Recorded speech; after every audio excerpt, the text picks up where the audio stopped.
I'm Sven Thorgren and this is my DIY park.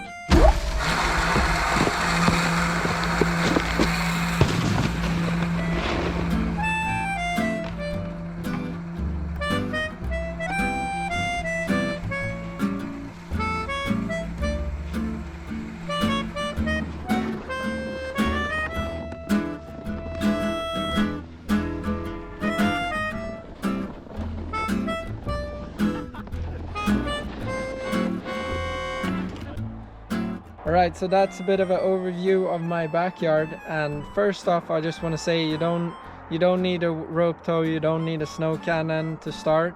All you need is a PVC pipe and some snow, and get it from an ice rink or whatever, and just have a fun session with the boys. But the rope tow is definitely underrated, and I think a lot of people don't know how easy it is to build one, so it's a really cool thing if you want to have a lot of laps super quick and to have a more efficient session.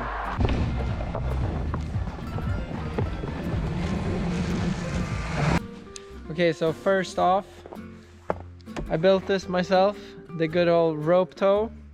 It's a 7.5 kilowatt electric engine, so no gas needed, just plugged into the house. And it's been working great for the last 2 years, and I designed the whole thing myself. Here's some pre-sketches. I did one time, I counted 10 laps and it took 4 minutes and 40 seconds to do 10 laps, so it's pretty fast. I think it goes 12 kilometers per hour, and it holds as many people as you need. And it's fully like wooden construction, and then there's the black part is the engine, and then the blue part is the gearbox, and then this wheel, and the top wheel is made for like industrial saws and stuff that I found on the internet. So every part took a while to figure out what I needed, but in the end it worked out super great, and yeah, it's been holding up, so I'm pretty hyped on it. Just wanted to say, you don't have to build a house over the rope tow. Most electric engine or gas engine can handle to be outside all year round. It was just, I thought it looked better, and I think it will just hold longer, I guess, hopefully. I don't know, that was just some extra caution I put in there.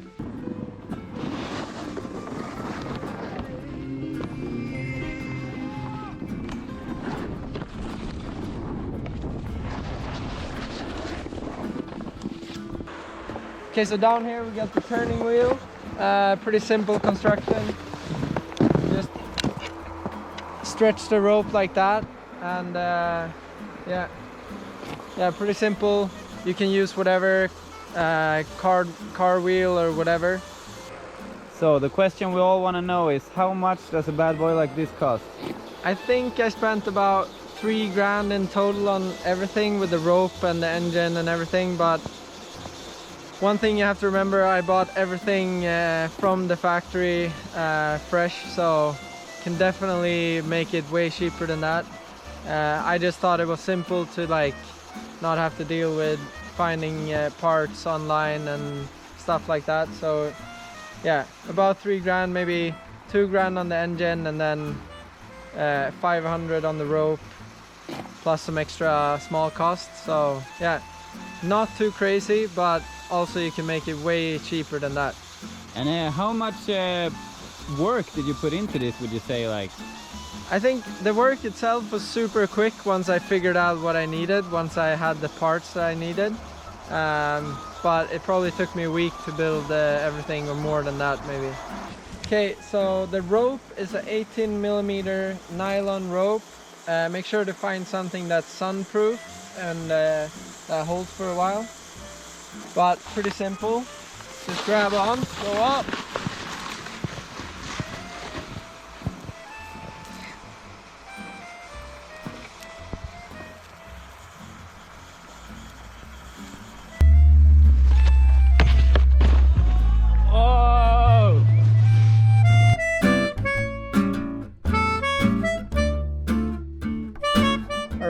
talk about the rails, and I would say my biggest recommendation would be to have something that's safe and fun to learn tricks on. Don't go to like next level sketchy things, and I would definitely recommend a PVC pipe. This is the easiest way to have fun on rails, I would say. You can fall pretty easily on it. They come in different sizes and wideness to it. Try to get as wide as you can. It will feel more natural, and the wider you go, the more expensive. All the PVC pipe I got, we borrowed from some like industrial site where they were just laying around and kind of being trashed, so you can find these pretty much everywhere. Yeah, slides super good. I built legs on all of my PVC pipes just to get them off the ground a little bit.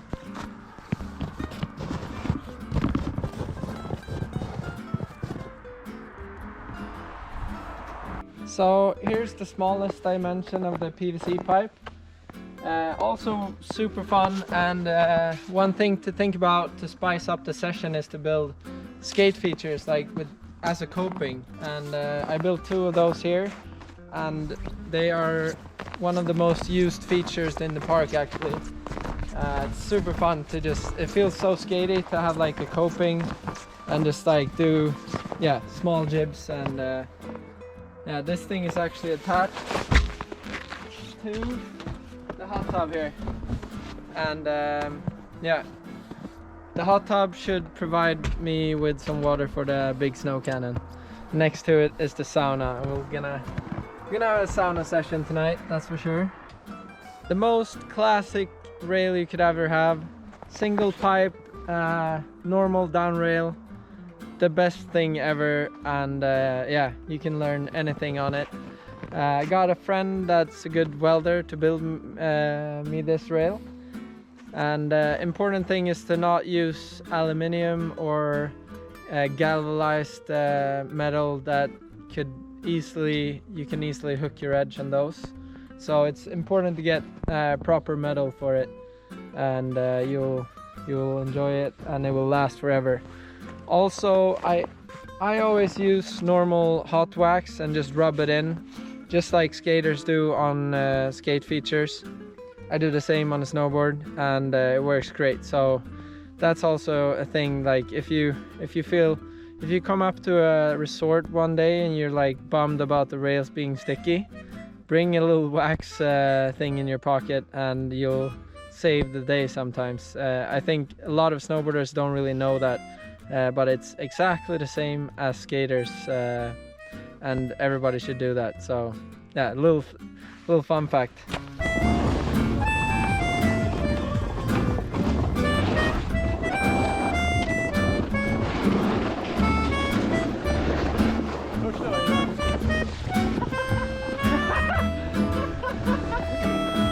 And one thing to talk about that I did here is to prepare everything in dirt before.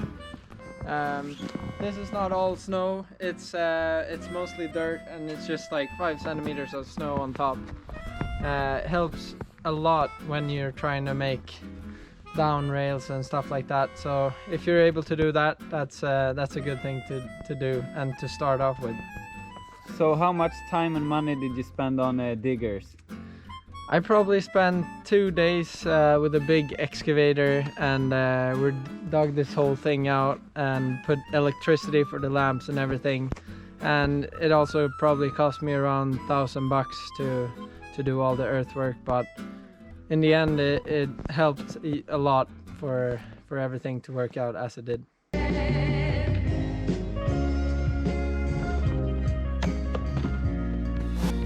Alright, let's talk a little bit about snowmaking.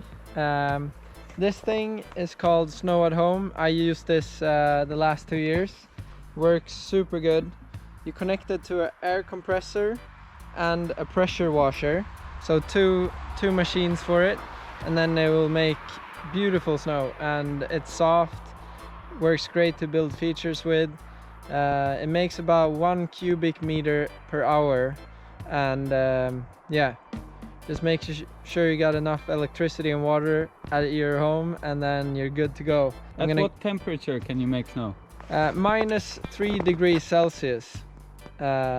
So put that in Fahrenheit. And yeah, it's best at -5 to 10, I would say. But -3 or -2 even, it makes snow. Dope. A little bit of an upgrade this year. I like to go a bit overkill, and I want to make big quarter pipes this year. So I got this thing for free from a ski resort that had this thing abandoned. Thing with this though, if you get a hold of something like this, you need insane amount of electricity. So this is like a 65 amp fuse box for electricity, and we're talking big things. This thing was 10 grand just a fuse box. So, and I bet this thing is expensive, but luckily I got that thing for free. So it's pretty cool. And then with this, the hot tub will be the water provider, and I have water from a river. That's also my drinking water. But the drinking water is endless. So yeah, there's no worry about water for me. I would recommend having a lake or something nearby, or a little pool or something, and it should work pretty good. But yeah, well, it works. We can try to put it on. It's just too warm now to make any snow. The starting thing. That's what creates the air. You hear the airflow, and then the fan.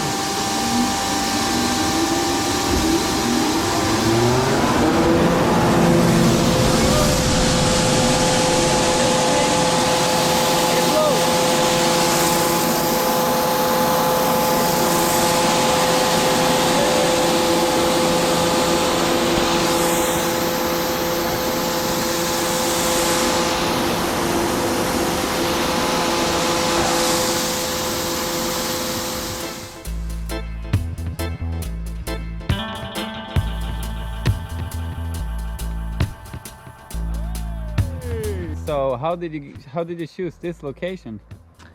So actually 2 years ago I found this house. I wanted something to be able to snowboard without traveling somewhere, and I decided to move to Kleppen, which is one of the best parks in Sweden, and I wanted a house with the location for the whole rope tow. So this area was kind of why I decided on buying this house, and also a barn where I could build a skate ramp inside. You need a skate ramp in the barn.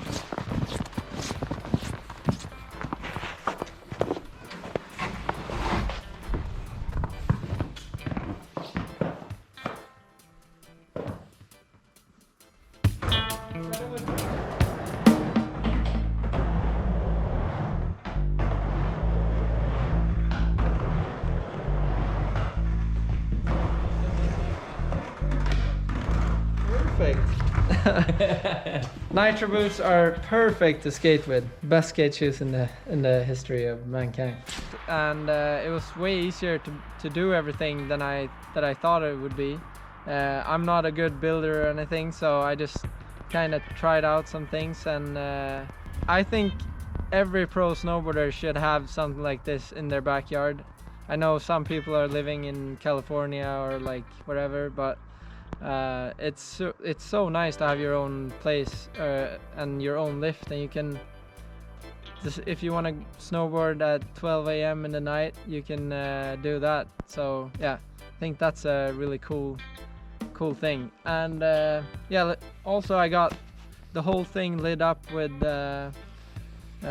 some LED lights. They're super easy and like cheap to run but expensive to buy, but makes it 10 times better. So yeah, buy some good lights. If you live in a dark place like Sweden in the winter, you can definitely need some good lights. So, and it makes I rather snowboard at night than in the daytime, because it's more crisp and it's more it's better visibility. A little pro tips if you like to ride rails: wax your board and keep the wax on for less friction on the rails.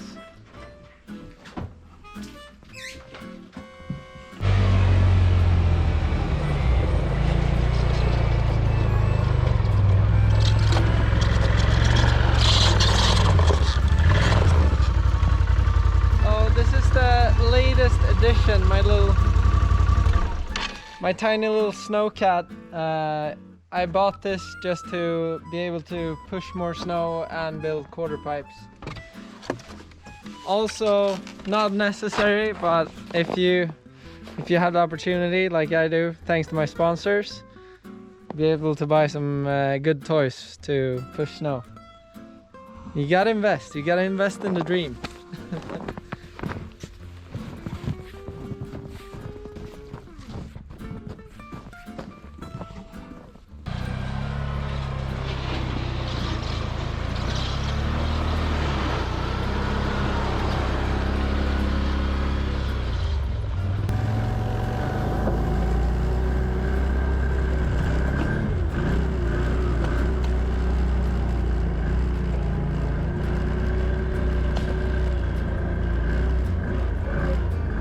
Alright, so that's a bit of an overview of my backyard, and first off I just want to say you don't need a rope tow, you don't need a snow cannon to start.